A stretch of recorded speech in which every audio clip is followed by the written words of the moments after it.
I want you to try something for me, wherever you are right now. Maybe you're commuting, maybe you're at the gym, or maybe you're just washing dishes. I want you to mentally transport yourself. Okay. Close your eyes if it's safe. Imagine a city at night. But we aren't talking about the postcard version, right? This isn't the sparkling skyline of Manhattan or the neon energy of Shinjuku. No, exactly. I don't want the noise. I'm not talking about the club district with the thumping bass or the busy intersections.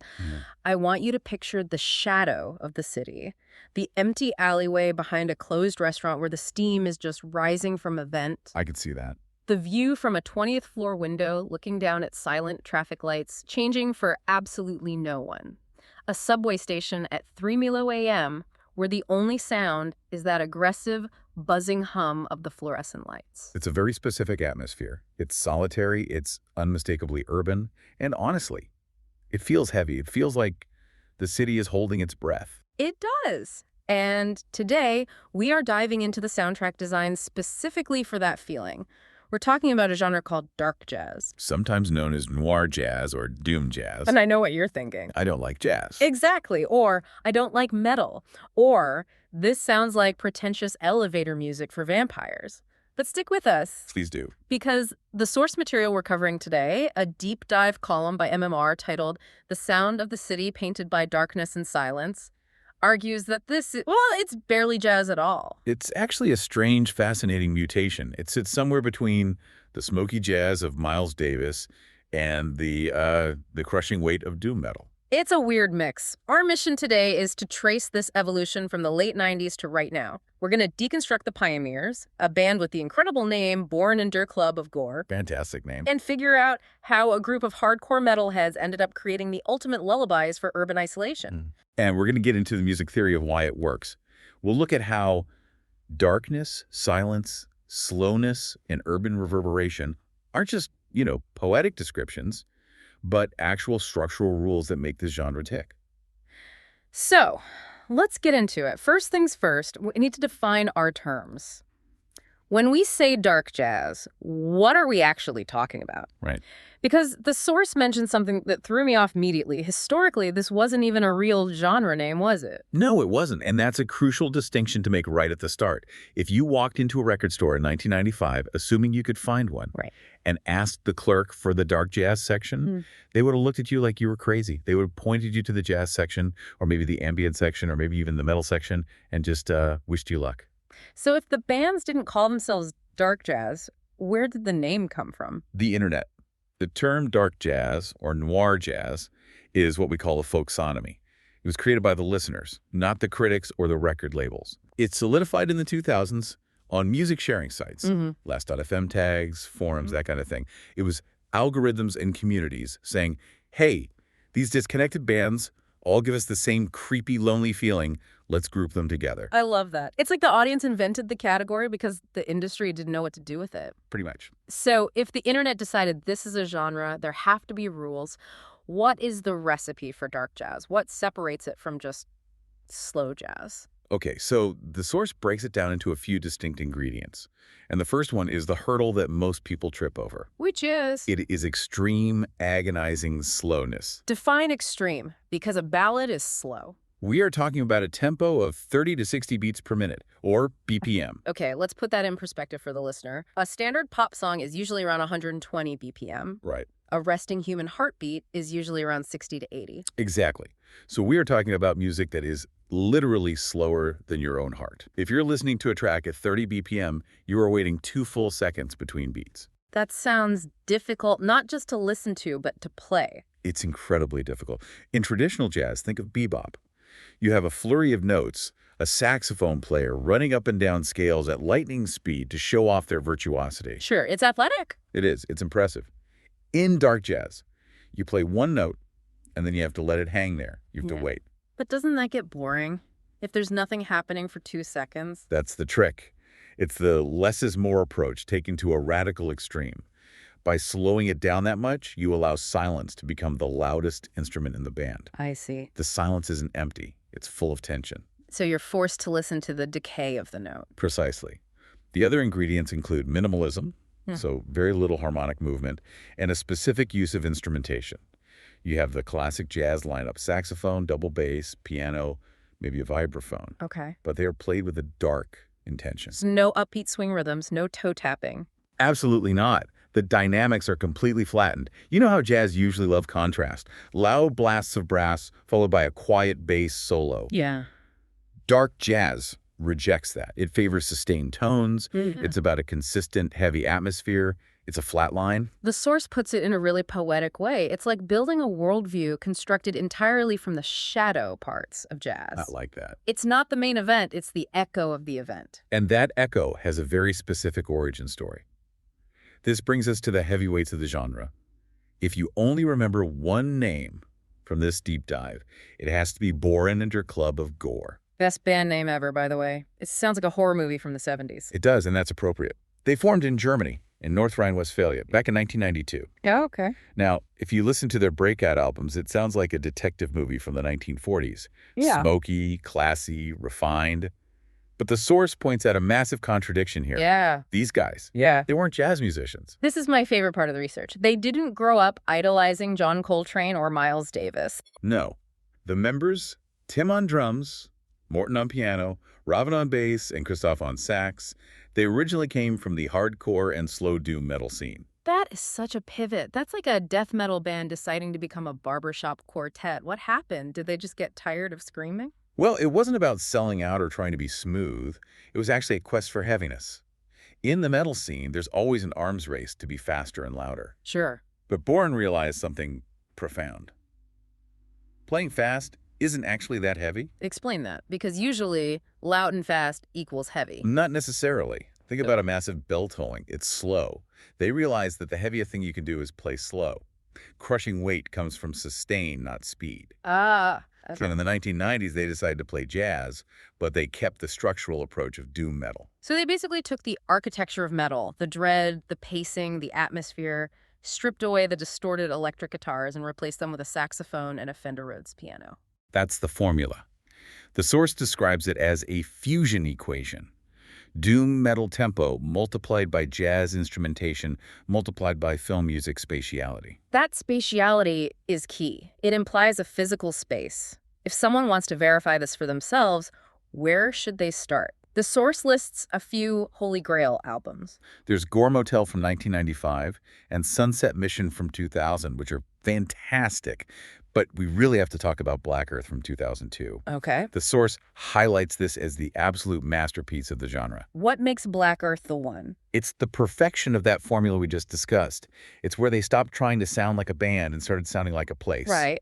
You have the saxophone, piano, and mellotron, but they are painting reverberations in the dark. It captures the feeling of a city sleeping or lurking better than almost anything else recorded. It's immersive. I listened to the track Midnight Walker while reading the notes for this, and it really does feel like the soundtrack to a crime that hasn't been solved yet.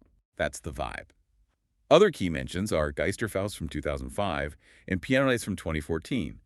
But Black Earth is really the defining moment where the genre found its footing. Okay, so Bohren lays the foundation. They create this slow, crushing, beautiful sound in Germany. But they weren't the only ones, right? This sound started to spread across Europe. It did. By the mid-2000s, we see the genre expanding and morphing. A great example the source brings up is the Kilimanjaro Darkjazz Ensemble, or TKDE. Another fantastic band name. I'm noticing a pattern here. Longer is better. Long names are a staple of the genre. TKDE are from the Netherlands, and their entry point was totally different. How so? Unlike Bohren, who came from metal, TKDE started as a project specifically to put sound to silent movies and video footage. Oh, that makes so much sense because when you listen to Darkjazz, it always feels cinematic. So they were literally doing that, scoring visuals. Exactly. And because of that, their sound palette was much wider. They didn't stick to the strict jazz quartet setup like Bohren did. So what did they add? They added strings, electronica, cello, trombone, and even vocals. It pushed dark jazz away from the smoky bar vibe and towards ambient and electronic music. It feels a bit more digital, or maybe glitchy. Definitely more experimental. And just to keep the long names coming, they had a side project for their live shows called the Mount Fuji Doom Jazz Corporation. Come on, you're making that up. I promise I'm not. But the distinction is cool. The Kilimanjaro project was composed and structured. The Mount Fuji project was live, heavy improv. I see. It was much more about the moment, creating these massive drones of sound that would just wash over the audience.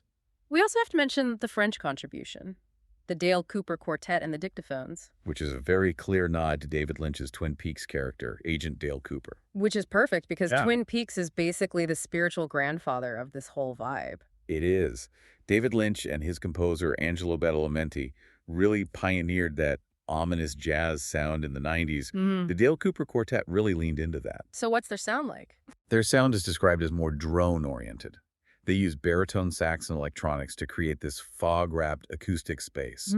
It's thicker, maybe a bit more unsettling than Bohren. So mapping this out, we have the Germans doing doom jazz, the Dutch doing cinematic electro jazz, and the French doing drone jazz. And post-2000s, it just went global. The source notes that this stopped being a scene based in a specific city and became a global mood. Right. You had artists from Finland, Poland, Russia, and the US all connecting via Bandcamp and YouTube, sharing this very specific aesthetic. It's fascinating how the internet didn't just name the genre, it facilitated its global expansion. But I want to pause the history lesson for a second and dig a little deeper into the mechanics. Right to it. We've talked about the what, the instruments, the bands, but I want to talk about the why. Why does this specific combination of sounds make us feel lonely or contemplative? This is where we get to deconstruct the sound theory a bit. The source provides a really interesting breakdown of the psychology behind the music. Lay it on us. Why does a slow saxophone make me feel like I'm a detective in the rain? Okay, first, go back to rhythm. Because of the doom metal influence, there are very few movements within a single bar of music. Okay. This means every single note carries immense weight. Right. In a pop song, if you miss a note, who cares? There's another one coming in a millisecond. Here, if you play a note, it hangs there for 3 seconds. You better mean it. Exactly. It forces active listening. You can't just passively consume it because the gaps force your brain to wait for the resolution. And what about the harmony? Then there's the harmony. Dark jazz uses modal structures and what are called diminished chords, like dim 7 or minor 7 flat 5. Okay, hold on. For those of us who failed music theory, what does a diminished chord feel like emotionally? Right, good question. Think about a standard chord in a pop song. It usually feels like home or away. It builds tension and then resolves it. It gives you a happy ending or a sad ending. Sure. A diminished chord doesn't do that. It feels ambiguous. It feels unresolved. So it's like a question mark.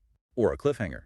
Or fog. Hmm. These chords just exist. They hover. They create an atmosphere rather than a narrative. Oh. It prioritizes vibe over functional harmony. It refuses to tell you if the story is happy or sad. That ambiguity is really powerful. It's like a Rorschach test in audio form. That's a great way to put it. And then there is the texture. They use a lot of reverb, electronic sustain, and even lo-fi tape textures to make it sound older or distant. It sounds like a memory. Exactly. The source also mentions a quote regarding the vocals. Space speaks, not voice. What does that mean? Well, it's crucial. The genre is almost exclusively instrumental. By removing the human voice and the lyrics, you remove the specific story. Right. If there's a singer telling you they are heartbroken because their partner left them, the song is about heartbreak. It's specific. It's their story, not yours. Exactly. But if there is just a lonely saxophone in a reverb-heavy room, Yeah.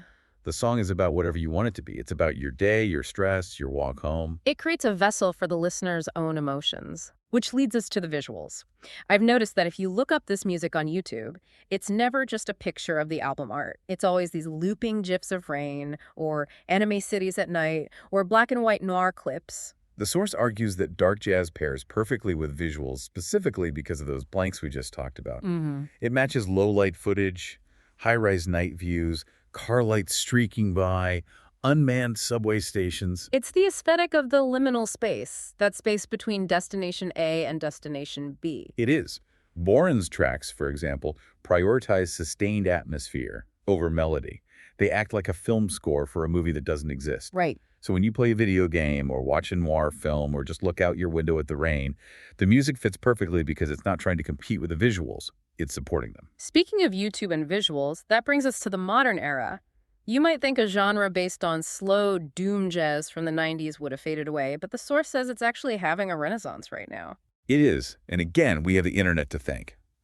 In the 2020s, dark jazz is having a massive moment thanks to those Night View plus Dark Jazz long mix videos on YouTube. I have definitely worked to those. It's right up there with lo-fi hip-hop beats to study to. That's exactly the parallel the source draws. It runs parallel to the lo-fi trend. there is huge modern demand for quiet music. Music that helps you focus or relax or just cope with the constant noise of the digital world. It's interesting that we use dark jazz to relax. You'd think we'd want happy music. Well, psychologists call it safe melancholy. It allows you to process negative emotions or stress in a controlled way. It's comforting because it matches the internal state of a lot of people living in big cities. Right. But it makes that state feel cinematic rather than depressing. It's also being used a lot by VJs and indie game developers now, right? Yes. It's becoming the go-to background music or BGM for atmospheric indie games. Games like Disco Elysium or Shadows of Doubt rely heavily on this vibe. I can hear that. And the source speculates on the future here, which is really interesting. With the rise of AI video generation and advanced game engines, the visual aspect is becoming equal to the sound. So it's not just music anymore, it's a multimedia package, a mood board. Exactly. The analysis predicts that dark jazz is evolving into a soundtrack for the city that mixes ambient, minimal, and doom.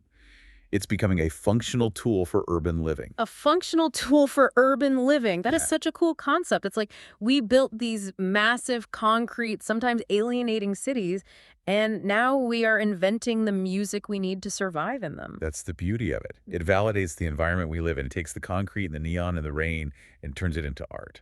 So to wrap this up, we've gone from a couple of hardcore guys in Germany slowing down their tempo to be heavy, all the way to a global phenomenon of shadow music that helps people study or sleep. We have, and I think the key takeaway here is what the source mentions at the end. This isn't just background music for a hipster bar. No. It's a way to explore the solitude of the city. It transforms loneliness into something aesthetic, something beautiful. It is modern art that paints urban loneliness and shadows using only sound. It tells you that it's okay to be alone in the crowd. Which leaves us with a final thought for you, the listener. We talked about how this music is full of blanks and silence. It refuses to tell you what to feel. So the next time you plug in your headphones and walk through the city at night listening to Bohren or TKDE, ask yourself this. Are you projecting your own story into the dark jazz? Or is the city using the music to dictate its story to you? That is a question worth pondering in the dark. Thanks for diving deep with us today. See you next time.